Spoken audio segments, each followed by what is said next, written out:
Welcome to the church family that is lifting lives through living love, inspiring hope, filling with faith, and transforming our world. These recorded messages are made available so that you might have additional opportunities to stay connected with us, and that you might learn and grow in your faith. God bless you as you hear the word today. And now, the message.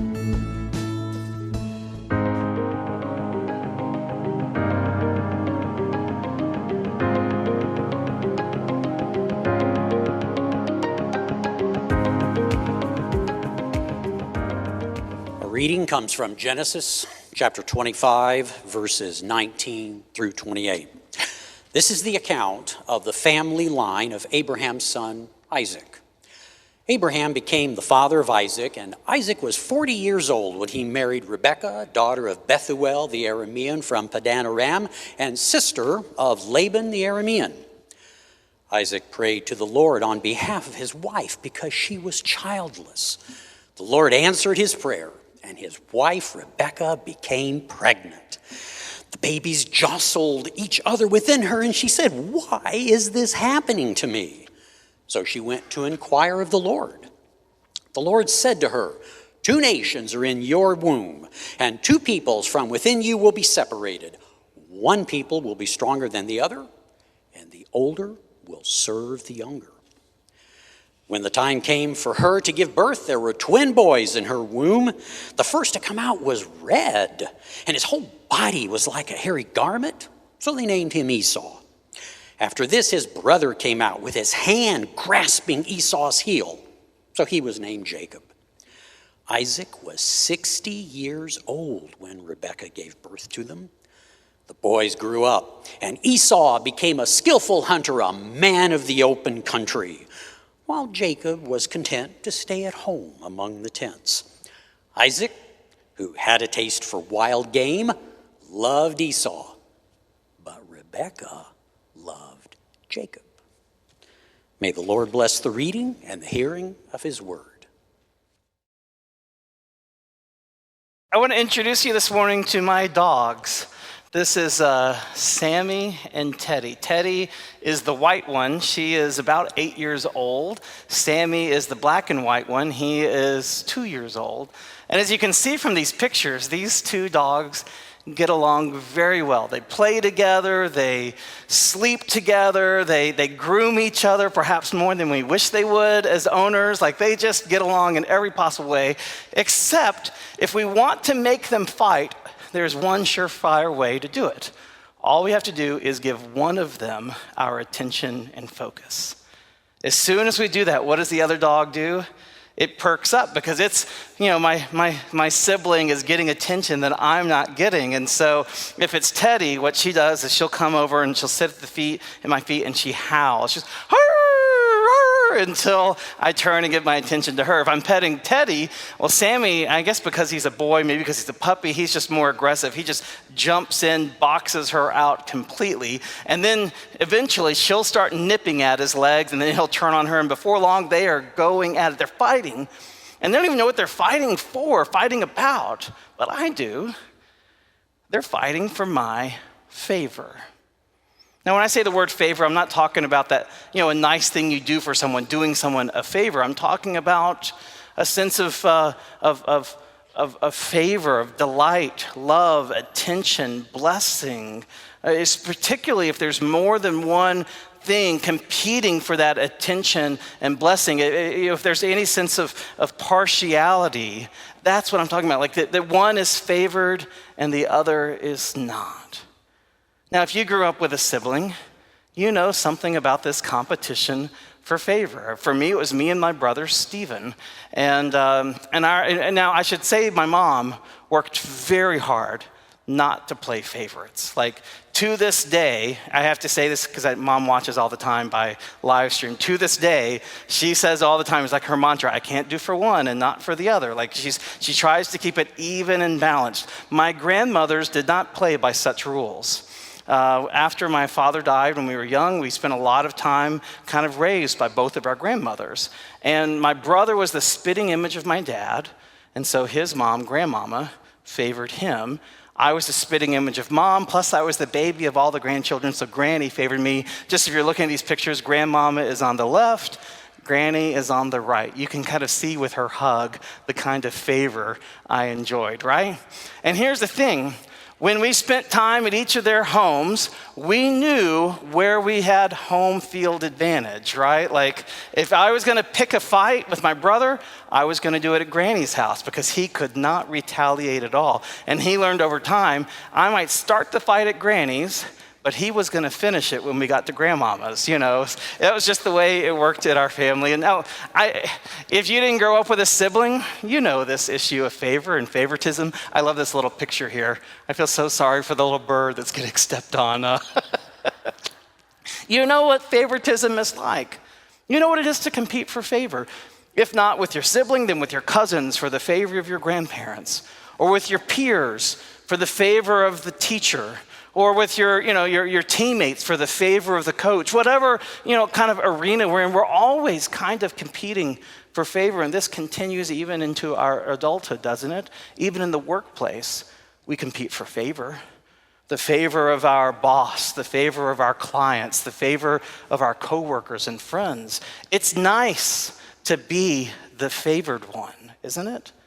But I bet every single one of us can also identify with what it's like to be unfavored.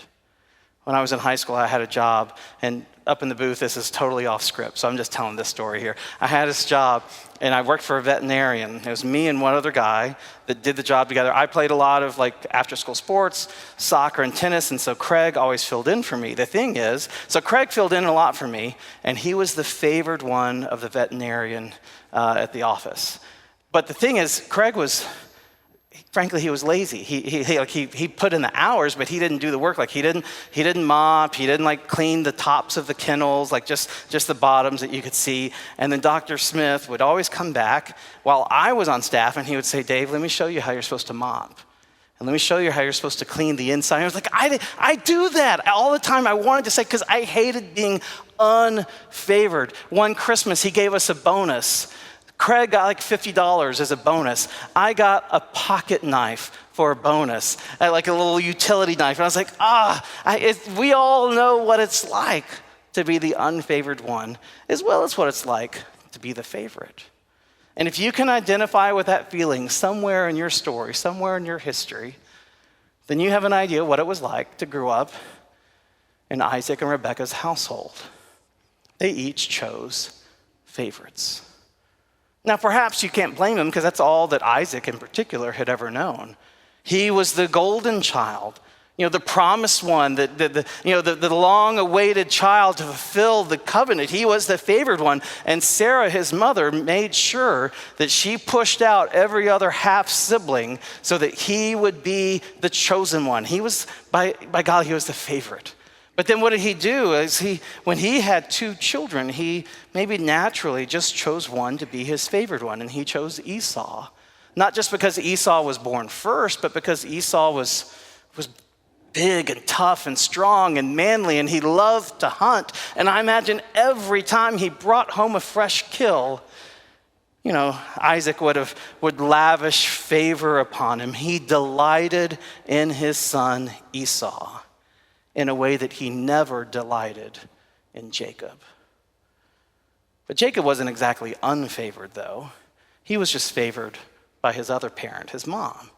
He was quiet and smart, and he enjoyed keeping the company of the women and the servants in the tents. He loved to learn, and so he got all of her attention and favor. But I do have to wonder, in a patrilineal society, by patrilineal I mean that blessing, inheritance flows through the father to the son. I have to wonder if it's sometimes Jacob felt like, this is like being favored by my mom, that's like a consolation prize, not as meaningful as if it was my dad. I wonder if his heart didn't ache and yearn for the blessing of his dad. And so one day, he took what was never given to him. The time came where Isaac was growing old. He was blind, dim in his sight, and he knew it was time for him to give his final blessing to his favorite son. And so he sent Esau into the field and said, hunt my favorite game, fix my favorite stew, and then I will bless my favorite son. And so as Esau went off, Rebekah overheard the instructions that were given, and she maneuvered to make sure that her favorite son got the blessing. She made the stew, she gave it to Jacob, and she coached him on how to trick his blind father. She covered his arms with pelt so that he would so that he would smell and feel like his brother. And she coached him on what to say and how to say it. And sure enough, Jacob went in to his dad, presented the stew, and then in this weird moment, this heartbreaking moment, he receives words that you can imagine he's longed for his whole life, but the words weren't meant for him. They were meant for his brother. The words that said, "Let people serve you and let nations bow down to you." That's what Isaac said to him. "Be Lord over your brothers, and may your mother's sons bow down to you." And then he goes his way. Shortly thereafter, Esau comes home with the game that he's killed, and he prepares the stew. He goes into his father, and then the father says, "Wait a second, I've already blessed you." No, Father, I didn't receive the blessing.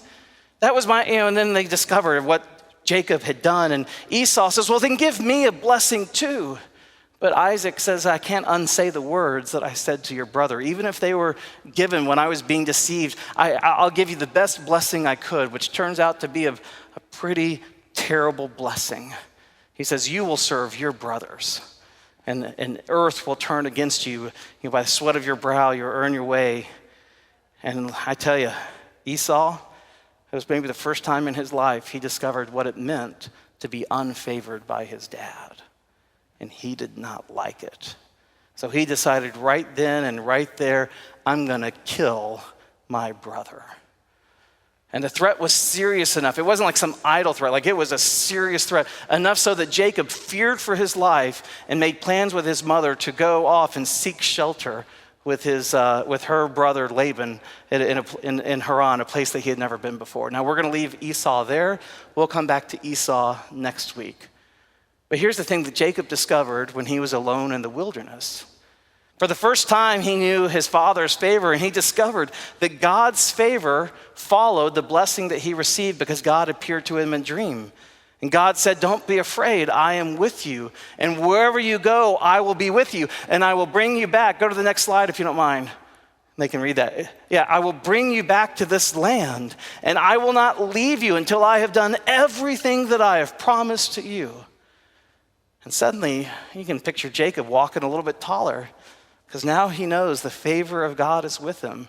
And even though he goes to his uncle Laban's with nothing but the shirt on his back, God is with him. And over time, he acquires 2 wives and a whole lot of sheep, wealth, and servants. He becomes a man of property. Everything he does, the Lord favors him. And then eventually he goes back to meet his brother. And here's the thing that I would think with Jacob, right? He's experienced, the favor of God, but for the longest part of his life, he knew what it was to be unfavored. And so you would think he had learned the lesson, right? That he wouldn't want anyone else to feel unfavored in the same way. Nope. This stuff persists from generation to generation. And so remember, Jacob had 2 wives who were sisters, Rachel and Leah. Rachel was the one he loved. That was the favored wife. Leah was the one he got tricked into marrying. He didn't even want her to begin with. And so then, once again, you see a competition for favor happening between Rachel and Leah. And they compete in the only way women could compete in that day and time, by having children. Leah has 4 children. Boom, boom, boom, boom. Rachel is barren and unable to have children. And she begins to see Jacob's favor leaning towards Leah. And so she decides to take matters in her own hands. She takes her servant, just as Sarah had done long before with Hagar. She takes her servant and gives her to Jacob and says, you may lie with my servant.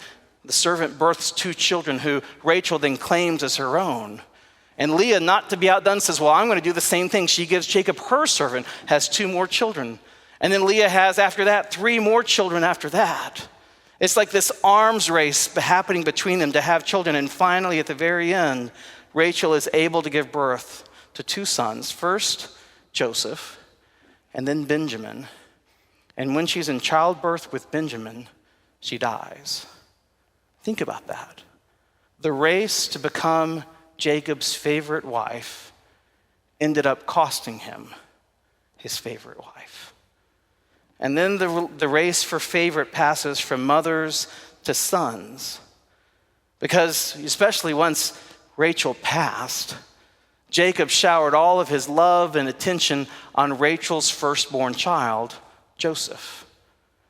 I mean, and Jacob was not at all secretive about this. He was blatant. He wanted everyone to know how much he loved Joseph. He gave him a technicolored dream coat, a many-colored coat, to anoint him as the favorite. And of course, the 11 other brothers were jealous of this, so much so that they schemed to throw him into a well and sell him into slavery. Now, we'll cover Joseph's story in the month of October, but my point is this is just what I want you to see, is that this toxic favoritism passes from generation to generation to generation. And wherever favoritism shows up, it breaks relationships, it hurts, it turns people against one another. And so in Proverbs, we can read, there's a verse in Proverbs 27, playing favorites, this is the Message translation, but it says playing favorites is always a bad thing. You can do great harm in seemingly harmless ways. But here's the theological question I wrestle with. Does God play favorites? If you read the Bible, you have to wrestle with this question. Does God play favorites? Jacob receives favor in everything he does. He prospers. Joseph receives favor. In fact, it says when he prospers in Potiphar's house and in prison, it says God's favor is with him. You go back to the very beginning of the call of Abram. When God appears to him in Genesis chapter 12, what does he say? I will make you a great nation. I will bless those who bless you, and I will curse anyone who curses you. Doesn't that sound like favoritism?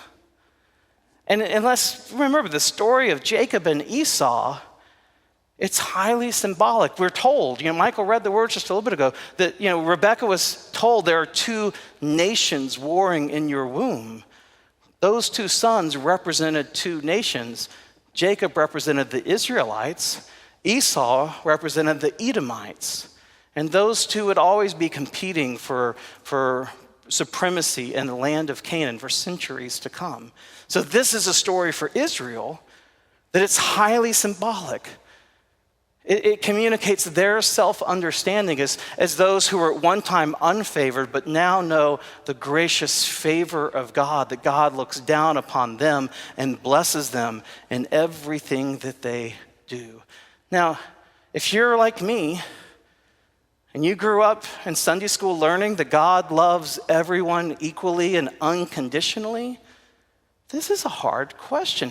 How do you reconcile God's unconditional, free love for everyone with this idea of God favoring some? Can they be held together? Because this self-understanding of being God's favorite would be carried forward in Israel with disastrous consequences. Because let me put it this way. If God plays favorites, then how do you earn God's favor? Well, does God's favor come from having the correct ancestry? That's the way Jewish people believed it for a long time, that if you're descended from Abraham, then you are a recipient included in the covenant of God. You receive God's favor. Or does it come by correct behavior, not your ancestry, but by your behavior? If you follow the law, if you do everything it says, does God favor you over others? Or maybe it comes from success and accomplishments. Like if you acquire great wealth, if you acquire great power, maybe that's not a cause of God's favor, but surely it's a sign that God favors you over others, right? And before we judge the Israelites for their narrow, antiquated view on God's favor, I just want to point out we behave the same way. Don't we think that we live in a favored country? God bless America. Don't we sometimes act as if God's favor hangs on our behavior, that if we show up in church, if we tithe regularly, if we generally do good things, that God's favor is upon us? Don't we sometimes measure God's favor by our success and our accomplishments, that those who achieve more are favored more in life? Don't we feel that way? The problem is, when Jesus came along, he turned upside down every conception of God's favor that his society envisioned at the time. Jesus turned it all upside down. He showed favor. He proclaimed God's favor to those whom his society would have cast out. I mean, the poor, the leprous, the sick, the crippled. Those were the people whom Jesus showed special attention. And yes, his primary ministry was with the Jewish people, but he again showed favor to non-Jewish people, to the Syrophoenician woman or the captain of the Roman guard. He said, surely I haven't seen faith like this among all the descendants of Abraham. He showed God's favor to them. His conversations with known sinners, tax collectors, prostitutes, were far more gracious than the conversations he had with the righteous of his day. And I think this is one of the reasons why the righteous of his day rejected Jesus. The Pharisees couldn't stand him because he challenged their notion of being God's favored ones. They couldn't tolerate it. For someone to come along and say, the way you're earning God's favor doesn't actually work. So one day, when he was preaching in a mixed crowd, both sinners and Pharisees being present, Jesus told a story about a family. And this family, in many respects, mirrors the family of Isaac, Jacob, and Esau. There's one father and two sons. And the story is somewhat about inheritance. The younger son doesn't steal the inheritance, but the younger son instead demands the inheritance. He says, give me my portion of the inheritance now. And then he goes off and he wastes it. He parties it away with the Gentiles. And then eventually when he's face down in the dumps, he realizes he can come back home, not to be a son, but to be a servant. And he comes back and he begs forgiveness of his father. And the father overwhelms him with kindness and grace and, puts a robe on his back and a ring on his finger and says, no, you're not a servant, you're my son. And he throws a big party for him. And then who gets upset? The older brother, right? And what does the older brother say? I like this little cartoon. He'll probably get the top bunk too, right? I like that cartoon because it points to the issue. The issue is not the inheritance, although the inheritance is part of it. Now the older brother has to share his inheritance again. He's losing a little bit in this regard, but it's not the issue of inheritance. The issue is favor.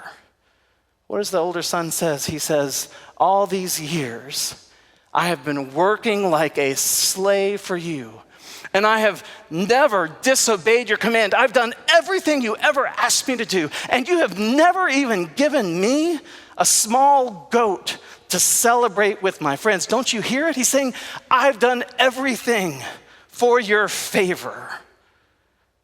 And now this worthless son of yours comes home, and you throw him a big party. He cannot stand being, even for a second, the unfavored one. And then notice what the father says in response. He says, my son, you are always with me, and everything I have is yours. In other words, my favor has not left you. It has never left you. It is always with you. What the father wants the son to understand is that his favor is not a scarce or limited commodity. The favor of God is not just for this son or that son, this group or that group, that country or this country. It's open and available to everyone. The question is whether we will open ourselves to receive the gift of God's favor. I mean, the older brother, he had the favor all the time, but he didn't know it. He was too busy trying to chase and earn something that he already had. So what do we learn from these stories? From the story of Jacob and Esau and the story of the prodigal son? Let me sum it up pretty fast.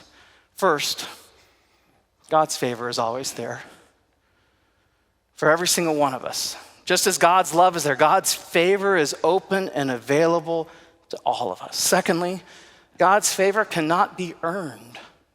We can't earn it and we can't steal it either. Earned favor doesn't feel like favor at all, does it? Earned favor just feels like more pressure to keep on succeeding lest the favor run out. You ever feel that way? That if I don't keep performing at this level, I'll lose the favor? Favor is not earned. Favor is given. But even if we can't earn God's favor, the one thing we can do is open ourselves to receive it. And we do that by being in relationship with God.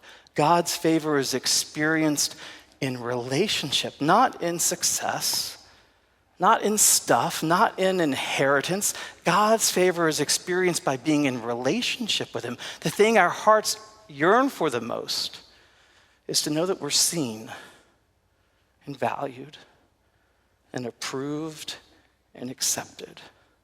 That's what God's favor looks and feels like. That's what God desires to give each and every one of us.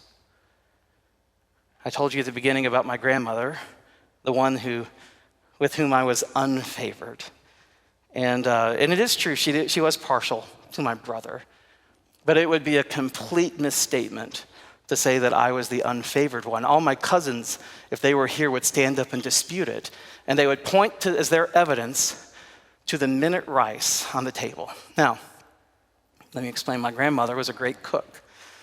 We ate there every Sunday after church. And she was a fantastic cook, and her favorite, her famous recipe was rice. She made some kind of saffron rice. I don't even know what it was. It's a family recipe that no one has ever been able to duplicate since she passed. But the sad thing is I have zero idea what her rice tasted like because I was a picky eater. Any parents in here have kids or any people are picky eaters? I was super picky. I wouldn't touch the rice because it was yellow. And I only liked white rice. And so every meal, Grandmama made me a little bowl of minute rice. And you could always spot my seat at the table by whatever dish had the small little bowl of minute rice next to it. To all of my cousins, that was like the many-colored coat. That was a sign of my grandmother's love and favor. I didn't recognize it at the time, but thank God I lived long enough and she lived long enough that eventually I did see it and recognize it and learn to receive it and learn to respond to it in kind. My point is, favor is sometimes hard to see. It's always easier to notice someone else's favor. That was true of Jacob and Esau. It was true of the older and the younger brother. It's always easiest to notice when someone else is getting favored in some way. But even if we don't see it, God's favor is always there.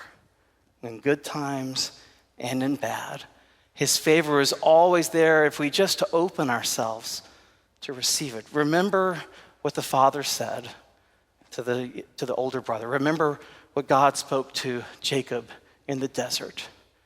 I am with you always, and everything I have is yours. God's favor and God's love is yours. He delights in who you are.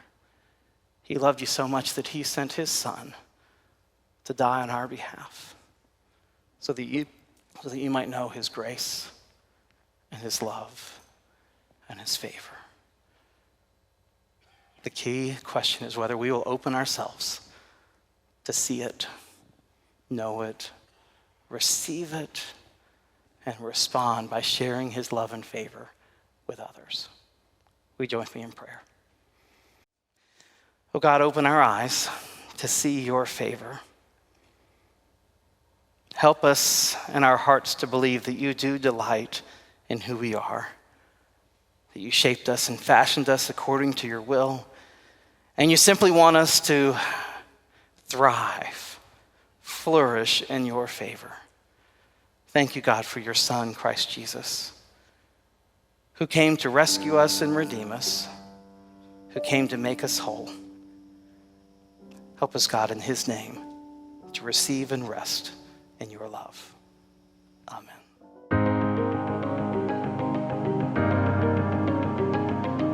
Good morning. My name is Kim King, and I am the pastor of Wellness and Worship here at Zionsville UMC. Thank you for joining us today. We would love to get to know you more and spend some time with you. If you'd like to know more about our faith community, please visit our church website at zumc.org. There you'll find the many ministry opportunities we have to offer. If you need to contact one of our staff members, all our contact information is at the bottom of all the church web pages. You can also connect with us via social media throughout your week for daily inspiration and community. You'll find us on Facebook, Instagram, and YouTube under the username Zionsville UMC. Once again, thank you for joining us this morning, and we hope you have a wonderful week.